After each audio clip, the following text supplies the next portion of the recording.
Hi, this is Bhuvnesh. Today we will discuss the Civil Procedure Code MCQs. So next question is, an application under Order 9, Rule 13 of the CPC can be made within 30 days of the decree. So option A is the correct answer. Next is, after being proceeded against ex parte, the defendant is at liberty to join the proceeding at the stage where the proceedings are pending. So option B is the correct answer. Next is, discovery by interrogatories and inspection has been provided under Order 11 of the CPC. So option B is the correct answer. Next is, interrogatories shall be answered as provided under Order 11 Rule 8 of CPC on an affidavit. So option B is the correct answer.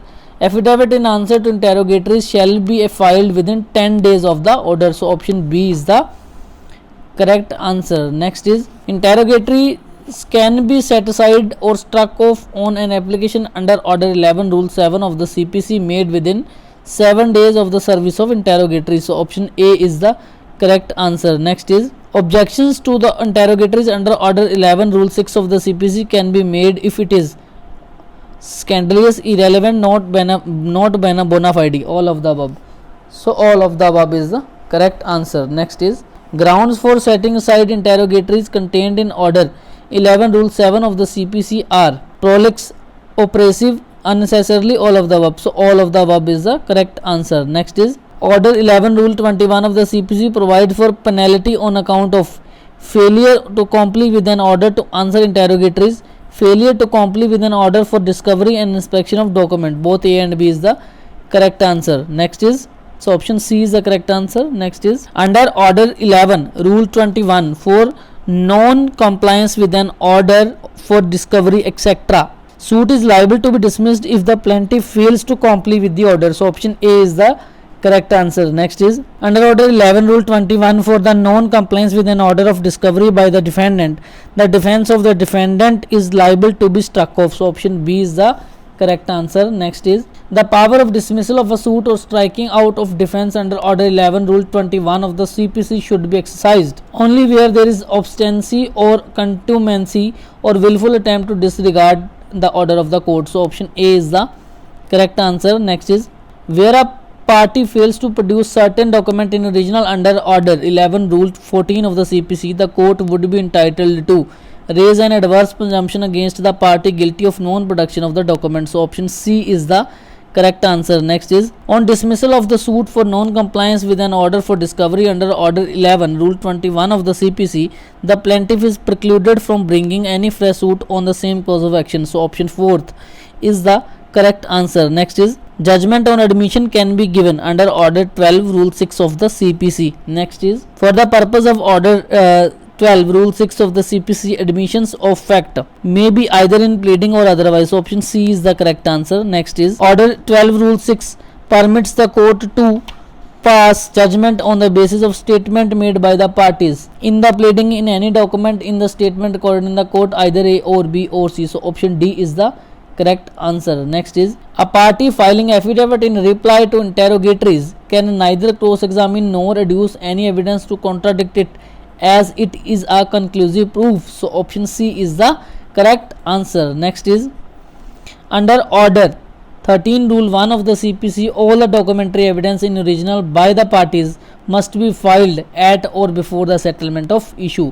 So settlement of issue से पहले option A is the correct answer. Next is, any documentary evidence in possession of the party not filed under Order 13 Rule 1 of the CPC, the party is not excluded from filing the same at a subsequent stage of proceeding, but can file the same only with the leave of the court. So option B is the correct answer. Next is, documents which are meant for cross-examining a witness of the other party or meant for refreshing the memory of the witness may be produced at the time when they are required. So option C is the correct answer. Next is, a document can be received at a later stage if the genuineness of the document is beyond doubt and is relevant to decide the real question in controversy. So option A is the correct answer. Next is, original payment can be returned to the party producing it after the disposal of appeal if preferred, after the period of limitation for filing the appeal if no appeal is preferred. So only B and C are correct. Option D is the correct answer. Next is, During the pendency of the suit to a party producing the document, the original document admitted in evidence can be returned on producing the certified copies thereof. So option B is the correct answer. Next is, in a suit, issues are framed in respect of question of fact, question of law, mixed question of law and fact, all of the above. So all of the above is the correct answer.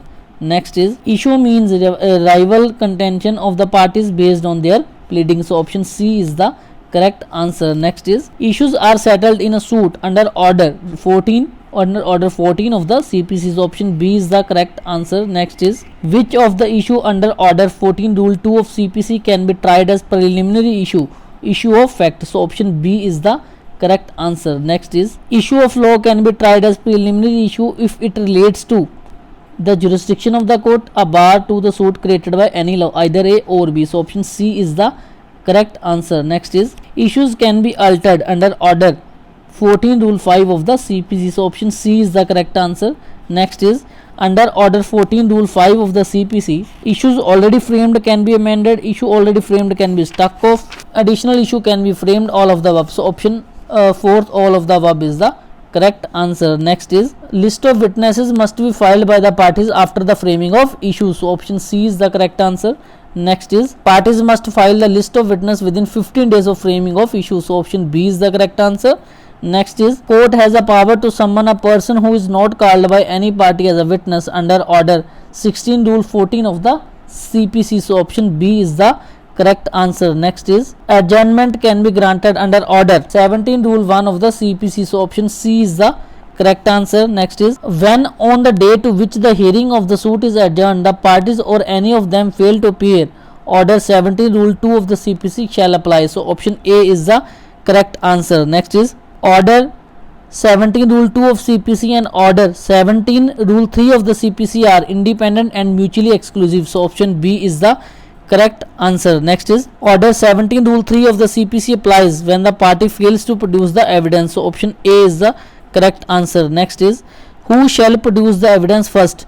Option A, plaintiff. Option A, plaintiff. Next is, where a party wishes to appear as a witness, as a general rule, the party shall appear first before any witness on his behalf has been examined. So option B is the correct answer. Next is, a witness who has already been examined can be recalled under order 18 rule 17 of the CPC by the court. So option C is the correct answer. Next is, where a judgment debtor puts any residence or obstruction to the decree holder in exemption of a decree for possession of immovable property, the judgment debtor is liable under section 74 of CPC to be detained in the civil prison for a term which may extend to 30 days. So option B is the correct answer. Next is, any party may address oral argument in his case and before the conclusion of oral argument can submit written argument, and such written argument shall form part of record. So option A is the correct answer. Next is, ordinarily the judgment shall be pronounced as provided under order 20 rule 1 of CPC within 30 to 60 days of hearing. So option C is the correct answer. Next is, judgment and decree have been dealt in CPC under order 20. So option B is the correct answer. Next is, clerical or arithmetical mistake in judgment, order etc. can be corrected under order 152 under section 152 of the CPC. So option A is the correct answer. Next is, for getting the clerical or arithmetical mistake in judgment etc. corrected, the application can be corrected, can be made at any time and no limitation period has been prescribed. So option D is the correct answer. Next is, under section 34 of IPC, the court can grant interest from the date of the suit till the date of decree, from the date of the decree till realization. So both A and B is the correct answer. Option C is the correct answer. Next is, provision of interest in CPC has been made under order under section 34. Under section 34. So option B under section 34 is the correct answer. Next is, future interest, that is from the date of the decree till realization, can be awarded under CPC, that is at the rate 6% per annum. So option C is the correct answer. Next is, where a decree is silent as regards future interest shall be deemed to have been refused and a separate suit shall not be lied. So option B is the correct answer. Next is, rule of Damdupat is a rule relating to interest. So option B is the correct answer. Next is pendant interest can be awarded on the basis of the agreement between the parties. So option A is the correct answer. Next is which of the following provision provide for imposition of cost in a civil suit? Section 35 of CPC, Section 35A of CPC, Section 35B of CPC, all of the above. So all of the above, D is the correct answer. Next is cost can be imposed in only in a suit and not in execution proceeding. Cost can be imposed in a suit as well as execution proceeding. So option C is the correct answer. Next is cost can be imposed to compensate as well as to reimburse the expenses incurred. So option C is the correct answer. Next is compensatory cost can be imposed for false or vexation claims or defenses. So option A is the correct answer. Next is compensatory costs are imposed under section 35A of the CPC. So option B is the correct answer. Next is compensatory costs under section 35A of the CPC can be imposed to the extent of rupees 3000. So option A is the correct answer. Next is imposition of cost under section 35A of the CPC does not absolve the person from criminal liability that may arise therefrom. So option B is the correct answer. Next is cost under section 35A of the CPC can be imposed neither in an appeal nor in a revision. So option D is the correct answer. Next is cost under section 35A of the CPC can be imposed on plaintiff, on defendant, on co-defendant. So all of the above is the correct answer. D is the correct answer. Next is cost for causing delay has been provided under 35B, section 35B of the CPC. So option B is the correct answer. Next is imposition of cost under section 35B of the CPC is directory. So option B is the correct answer. Next is cost imposed under section 35B of the CPC shall not be included in the cost awarded in the decree passed in a suit, shall if not paid be executable against the person on whom the cost has been imposed. So option D, that is only B and C is the correct answer. Next is security for payment of cost can be required to be furnished under order 25. So option B is the correct answer. Next is security for payment of cost can be required to be furnished under order 25 from the plaintiff. So option A is the correct answer. Next is on failure for furnishing security for payment of cost the suit is liable to be dismissed. So option B is the correct answer. Next is a suit dismissed under order 25 for non-furnishing of security for payment of cost can be restored by the same court. So option B is the correct answer. Next is provision relating to execution of decree are contained in order 21 of the CPC.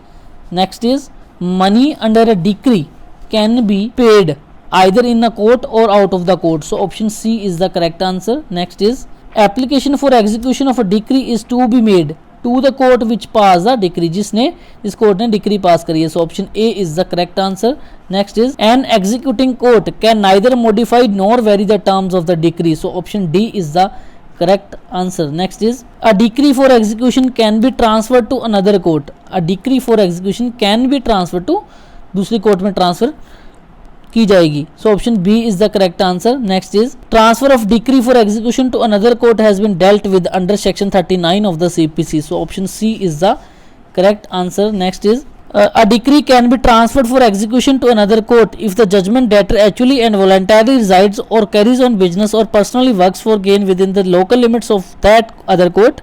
If the judgment debtor does not have sufficient property to satisfy the decree within the local limits of the court passing the decree and has property within the local limits of other court. If the decree directs sale or delivery of immovable property situated outside the jurisdiction of the court passing the decree. All of the above. So all of the above is correct answer. Option D is the correct answer. Next is law does not require issuance of notice of the application for execution of a decree to the judgment debtor where the execution is applied within 2 years of the decree. So option B is the correct answer. Next is in which of the following cases notice of the execution application has to be issued to the judgment debtor where the execution is applied for beyond 2 years after the date of the decree, where the execution application is made against the legal representative of the judgment debtor even it made within 2 years of the decree, where the execution application has been made by the assignee of the interest of the decree holder even if made within 2 years of the decree. So option D, that is all of the above is the correct answer. Next is provision of section 39 of the CPC are permissive and not mandatory. So option A is the correct answer. Next is words competent jurisdiction under section 39 of the CPC refers to pecuniary and territorial jurisdiction of the transferee court. So option C is the correct answer. Next is execution of a decree can be stayed by the court passing the decree before the time allowed for appeal. So option B is the correct answer. Next is a decree for execution cannot be sent to a foreign court. So option A is the correct answer. Next is in a case of a joint decree, the execution must be applied either by one or more or all the decrees holders. So option D is the correct answer. Execution of a decree can be applied for against the judgment debtor personally. Execution of a decree can be applied for against the judgment debtor personally in a case of a judgment debtor being dead against the legal representative of the judgment debtor. So both A and B means that option D is the correct answer. Next is which of the following statement are correct? The executing court must take the decree at its stand. The executing court cannot go into the question whether the decree has been obtained by fraud. The executing court cannot question the legality, correctness or validity of the decree. So option D is the correct answer. Next is an executing court can go behind the decree where the decree has been passed without jurisdiction, pecuniary, territorial or subject matter. The decree is a nullity having been passed against a dead person without bringing his legal representative on the record, where the decree is ambiguous, all of the above. So option D is the correct answer. Next is precept is an order to another competent court to attach any property of the judgment debtor. So option B is the correct answer. Attachment of property under a precept shall remain valid for a period of 60 days until extent. So option B is the correct answer. Next is under section 47 of the CPC, all questions arising between the parties to the suit relating to the execution, discharge or satisfaction of the decree has been decided by the executing court. So option A is the correct answer. Next is section 47 of the CPC is mandatory and bars a suit as well as defense. So option C is the correct answer. Next is 47 of the CPC applies to the objection raised to the execution by the parties to the suit. So option A is the correct answer. Next is where a judgment debtor dies before the decree has been fully satisfied, the same can be executed against all the LR's legal representatives. So option B is the correct answer. Next is in execution of a decree against legal representative, the liability of the legal representative under section 50 of the CPC is limited to the extent of the property of the deceased inherited by him. So option A is the correct answer. Next is under section 47 of the CPC, parties to the suit means the parties themselves, the representative of the parties, the action purchaser in execution of the decree, all of the above. So D option, all of the above is the correct answer. Next is modes of execution of a decree have been stated in section 51 of the CPC. So option C is the correct answer. Next is omission to give notice under order 21 rule 22 of the CPC of the execution is a defect which renders the execution null and void. So option A is the correct answer. Next is arrest of a person in execution of a decree has been provided under section 55 of the CPC. So option C is the correct answer. Next is who can be arrested in execution of a decree? A man. So option A is the correct answer. Next is section 56 of the CPC prohibits arrest and detention in execution of a decree of a woman. So option C is the correct answer. Thank you.